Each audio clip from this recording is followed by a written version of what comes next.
નમસ્કાર ખેડૂત મિત્રો, જ્યારે આંબાના મોરમાંથી ફળનું સેટિંગ થતું હોય ત્યારે ભેજરૂપી પાણી અને ન્યુટ્રિશન રૂપી ઘનજીવામૃત ખાતર આપવાથી આંબામાં ઘણા બધા સારા રિઝલ્ટ આવતા હોય છે. આપ જોઈ રહ્યા છો, આ આંબામાં શરૂઆતના પિરિયડમાં મૂળ એક્ટિવ થાય છે. મૂળ એક્ટિવ થાય પછી આવનારા પાન એકદમ લીલાછમ અને ઘટાદાર આવે છે, જેથી છોડ છે એ તાકાતવાળું બને છે.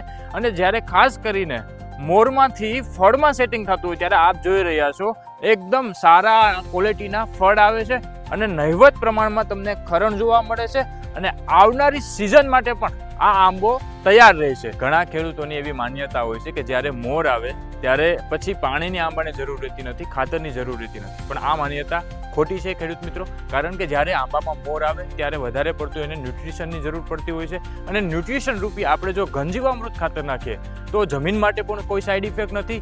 છોડને પૂરતું પોષણ મળી રહે, જમીનને એકદમ સક્રિય કરે અને મૂળ તંતુ મૂળનો વિકાસ કરે.